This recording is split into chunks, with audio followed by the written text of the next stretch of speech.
Hey, welcome to The Explainer. Today, we've got a fantastic story for you, straight from Reddit. It's all about how one employee took a manager's absolutely terrible rule and turned it into, well, a masterclass in workplace strategy. All right, so let's get right into it. It all started with this one sentence. This was the brand new rule put in writing from a manager who, let's just say, was about to learn a very important lesson about what happens when you don't think things through. Okay, before we get to the juicy details, we have to talk about the brilliant strategy at the heart of this story. It's called malicious compliance. And the idea is simple, right? You're not breaking the rules. Oh no, you're following them so perfectly, so literally, that you force everyone to see just how ridiculous they are. So picture this. You're in a regular retail store. We've got our employee who's just trying to get through the day, do their job. But their manager? Yeah. This manager has let's call it a very specific idea of what customer service is supposed to be. I mean, the employee was stepping away for totally normal, essential stuff, getting more shopping bags, making change for a customer, literally walking a few feet to throw something away.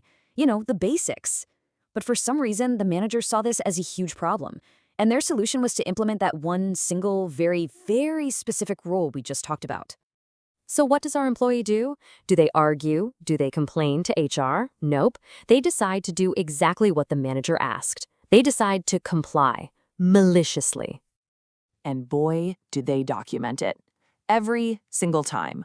A customer makes a mess, okay, clock out. Clean it up, clock back in. Receipt printer's jammed, you guessed it. Clock out, fix it, clock back in. This went on all day long for 13 separate little tiny tasks. And get this, by the end of the day, all those little clockouts to do, their actual job, they added up to nearly 2 hours. 2 hours of unpaid work. They were doing their job, just like they were told, but completely off the clock. But see, this wasn't just some silent protest. By following the manager's rule to the letter, the employee basically set off a tripwire inside the company's own payroll system. It forced the whole ridiculous situation right out into the open. The payroll system saw this time card with 13 different clock-ins and clock-outs and was like, what is going on here? So HR gets an automatic alert. And when they call the employee into the office, our hero doesn't just show up with a story, they show up with the receipts, literally. They had the email from the manager with the rules spelled out in black and white. Okay, and this is where the story really pivots. It stops being about just one employee and their bad boss. Suddenly, it's about something much bigger. We're talking corporate risk, labor laws, and a really important question, who does HR actually work for?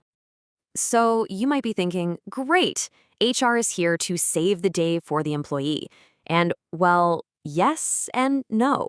They definitely solved the problem for our employee, but if you look at the comments on the Reddit thread, you'll see a lot of people pointing out that HR's motivation probably wasn't what you think it was.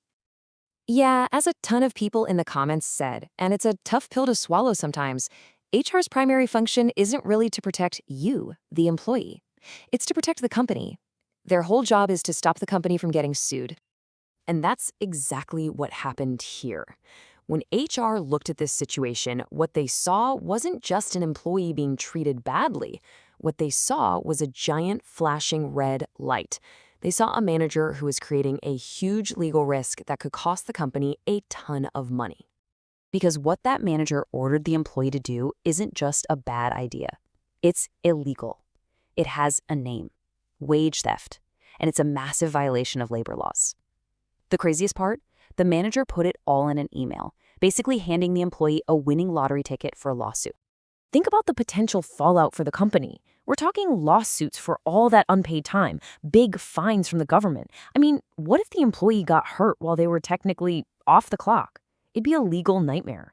So for HR, paying that employee for a couple of hours of work, that was nothing. It was a bargain compared to the legal disaster that was brewing. Now, of course, because it's Reddit, the comments section lit up with a debate. Was malicious compliance really the best way to handle this? Or were there other, maybe even better, options? People had a lot of ideas. So what do they suggest? Well, one idea was to just refuse to leave the register at all. Another popular one was to page the manager over the intercom for every single little thing. Manager to the front, we need bags. You can imagine how that would go. Or my personal favorite, clock out and then just stand there. Sorry, I'm off the clock, can't help ya.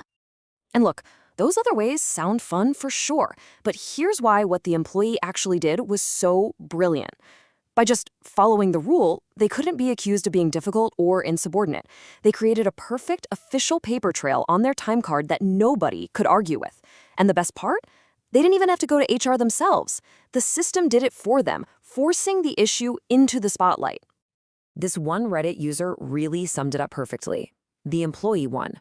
They didn't have to argue or have a big confrontation. The manager got in trouble, that absurd rule disappeared overnight, and of course, the employee got paid for every single minute they worked. And it kind of leaves you with a really interesting question, doesn't it? When you're faced with a system that's broken or a rule that makes no sense, maybe the best way to fight back isn't to break the rules, but to follow them so perfectly that the system itself just breaks. It's a pretty powerful idea. And that's all for this explainer.